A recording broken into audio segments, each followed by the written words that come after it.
this ongoing operation. It's interesting to see. I'm sure we'll continue to find out more information about the specifics as the days and weeks go on. But I also want to take it back here stateside. I'm going to put up this live vantage point that we have there in Austin, Texas. Right now, we do know that the FBI is also investigating right now a link between a mass shooting that happened in the overnight hours in Austin, Texas, and some of the links to the backlash from these strikes that have been happening here, there in the Middle East. It's interesting to see this connection. Is this something that maybe we could have predicted, that there might be folks stepping out to make their own impact or have their own political opinion by carrying out terror events in other locations? Absolutely predictable, because we've seen it before. There are several US-based individuals, including President Trump himself, who have been targeted, and there's credible intelligence to show this, and even trials of some of the ostensible perpetrators have taken place. So Iran does have sleeper cells in North America, in the United States, in North America more generally, in Europe, even in Australia, which, because of that, designated the Islamic Revolutionary Guard Corps as a terrorist organization last year. So Iran's terror tentacles, if you like, extend across the globe. And there is a very real risk that they will try to activate sleeper cells. I think we also have to be vigilant in terms of the possibility of attacks on our infrastructure and on cyber attacks. Iran has proven itself over the years to be pretty adept at using the internet as a weapon. And I think we should remember as well that Iran is closely aligned with both China and Russia. And while I don't see either China or Russia rushing to aid Iran militarily, I do think it's eminently conceivable that Russia and China, that also have a lot of experience in mounting cyber warfare and in mounting very dangerous disinformation campaigns, will come to the assistance of the Iranians on that score. So I think vigilance at local level, police forces especially, is absolutely warranted in this situation.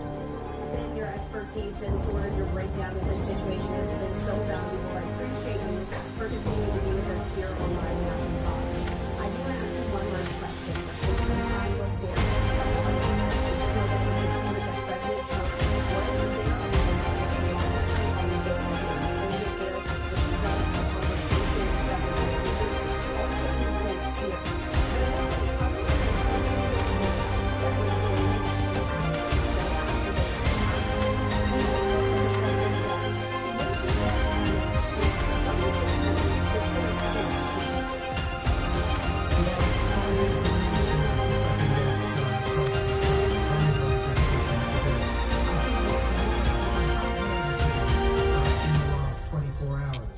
it's clear that he's playing his cards very close to his chest.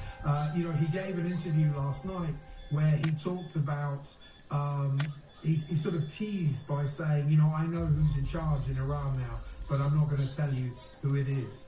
He also said that he thought there were some good candidates that could take over the leadership of Iran, but it wasn't clear, was he talking about figures from within the regime, or was he talking about figures from the opposition, like Reza Pahlavi, the son of the former Shah of Iran. So I think Trump now is juggling with, do I see regime change through, or do I pull back now and try and negotiate with a more junior thug in that regime?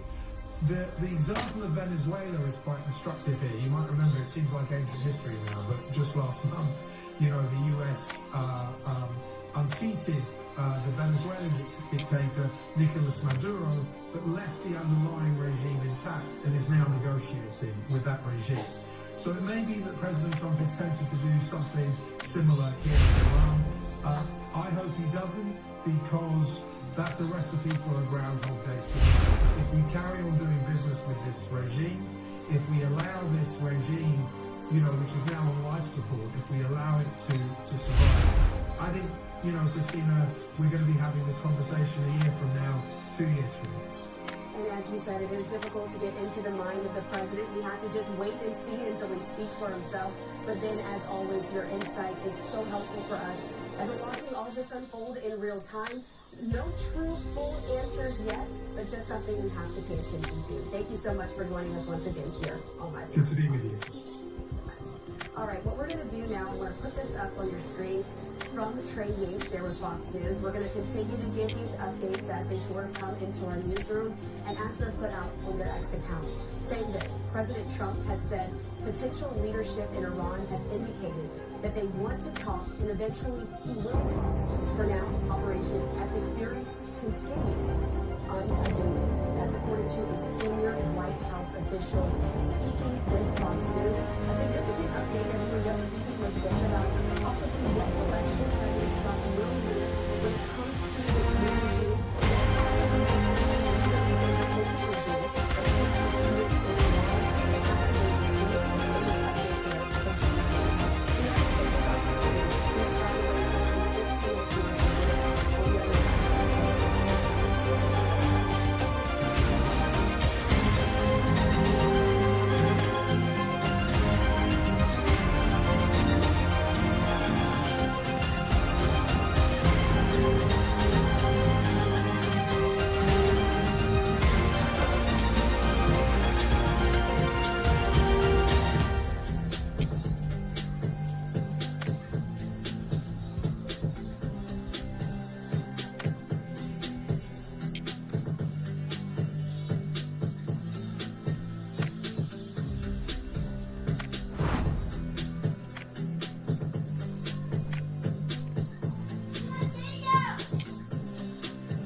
Oh shit.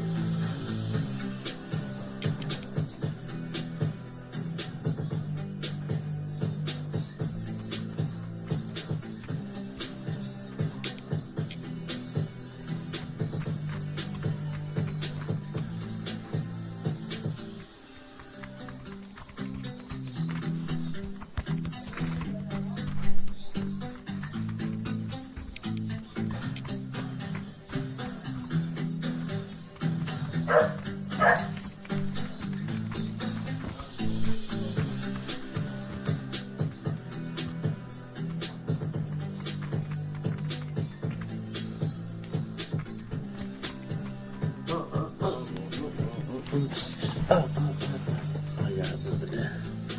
Hey, yeah, you got a. Hey, that's a tight fit right there, my boy. Okay. Where we going? Where we going?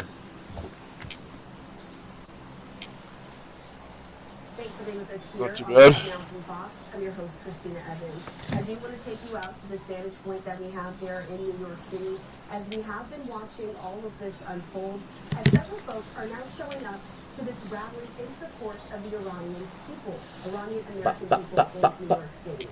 So you can see several different flags are also being hoisted into the air.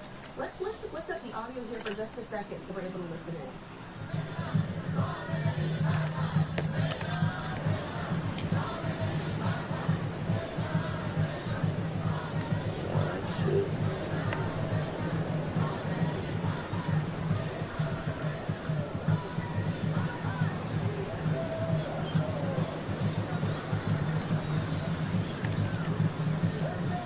Let's get it. A lot of teams, a lot of teams.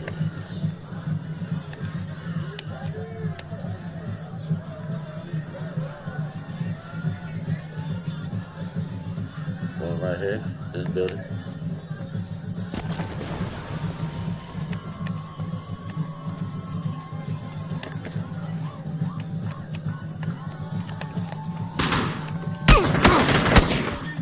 Fuck, they got on me already.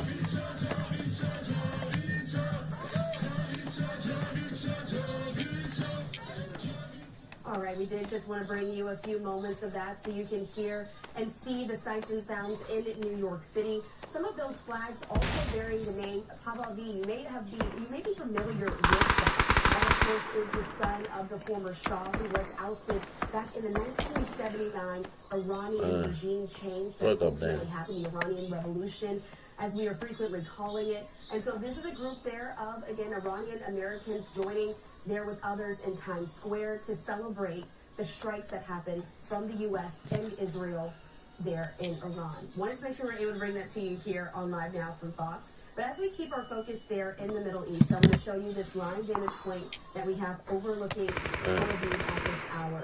It has been reported in the last few minutes or so that they're continuing to see strikes there in Israel. In fact, we're getting video footage from different locations as we continue to try to bring that to you here on Live Now as we get some of those vantage points. In the meantime, though, I do want to play this out for you. The Minister of Foreign Affairs did speak today in Tel Aviv in the wake of some of the attacks that happened in the overnight hours, standing in front of some of the damage that was left behind. Back in the building, back in the building. Here on Live Now from Fox.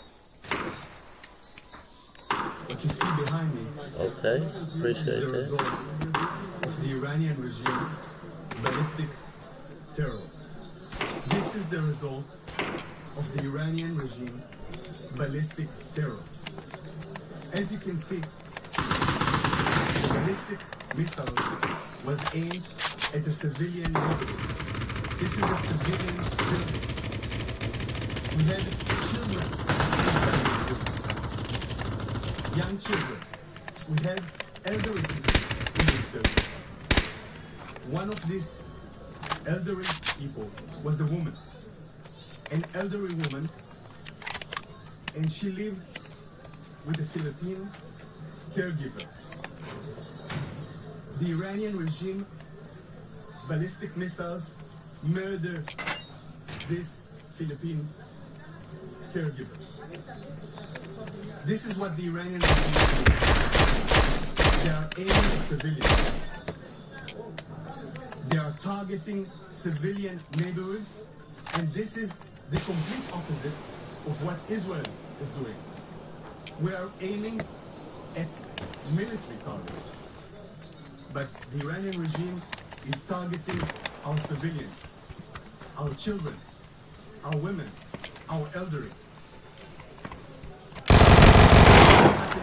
Here in Israel, the Iranian regime is attacking the entire region.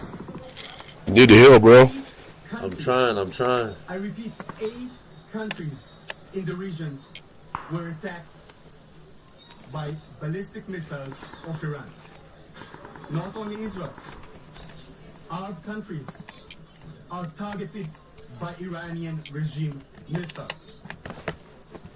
And we say it very clear.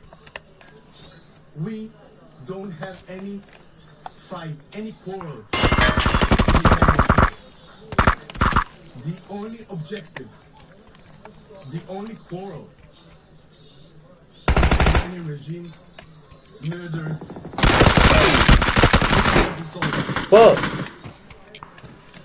Now I'll take some questions, please. Fuck. Khamenei, Lucky the motherfucker. Iranian regime has clearly done terrible things, particularly to their own people. But your prime minister is a woman who doesn't have the moral high ground here at all. It's bullshit, man. They know that. Targeting civilians, targeting elderly women, killing her caregiver from. They are targeting the entire region. When I came down, And this must stop. This must be stopped, and this is what we're trying to do. Yes, next question, please. But what about the Iranian Let's school? allow others. My question is, Good how many shit. people have been injured or affected? might be able to bring us back. In this building, like I said, one Philippine woman was murdered, Never mind. injured. Never And mind. unfortunately, this is not the only case. All of you were rushed into shelter. They didn't see it in your video camera, but you know that you were targeted. You were targeted by Iranian regime attacks. So this must stop. Please. From NDTV, what does the future look like? You wanted a regime change in Iran, and you have utilized the Supreme Commander. But do you really feel that the regime change is really realistically possible, or will this actually lead to a regional conflict that is forever ongoing? Prime Minister Netanyahu was very clear on this. The objective of this operation is to remove an existential threat from the Iranian regime. And we will do this operation in order to meet this target. And we will be enabling condition for the Iranian people to make their fate better and to be free. Please, please. What's your reaction to our Arab allies being struck in this conflict? And is Israel sending any personnel to assist with civil or military defense? Very important question. And I think the fact that Arab countries, Arab allies were targeted just goes to show that the Iranian regime doesn't only pose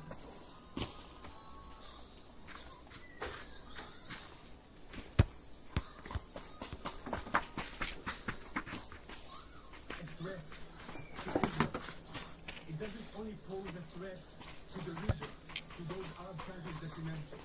It poses a threat to the entire world. Which, by the way, I've just seen a statement given by the defense minister of the UK saying that Iranian targets already made their way to Cyprus.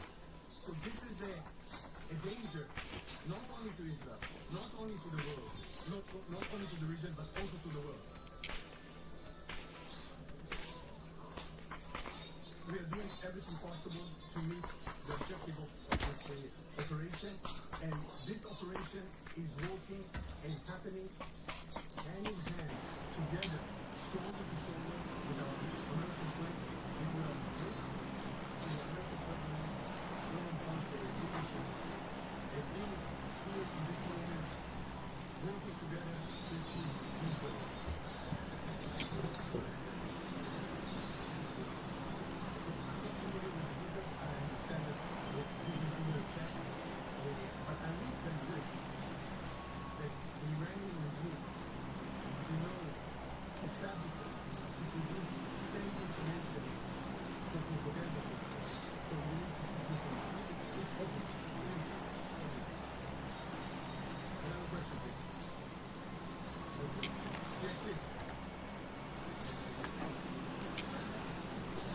Where we at with it?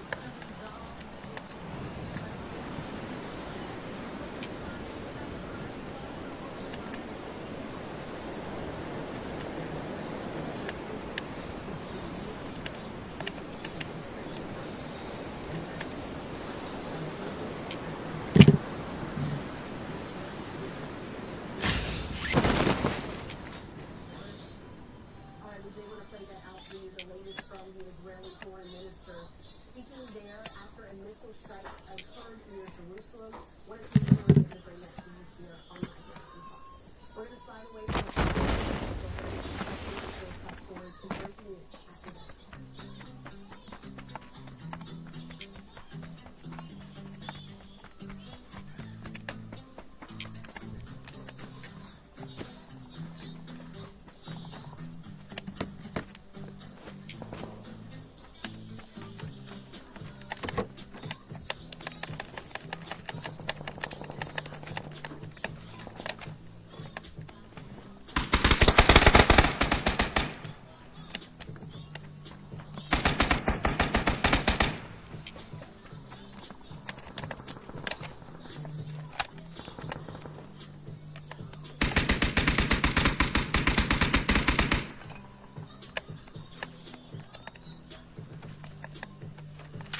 Thanks for being with us here on Live Now from Fox. I'm your host, Christina Evans. We do have to get you some breaking news that's just now coming down into our newsroom. Another update there on the war between the strikes that have been happening from the U.S. and Israel on Iran. This just coming down from the Israeli war room saying this. Haza Khamenei, the eldest son of Iran's former supreme leader, was reportedly eliminated alongside his father. Mossad has been close to the IRGC and was sent by the U.S. back in 2019. There was speculation that Ali was getting his succession plan.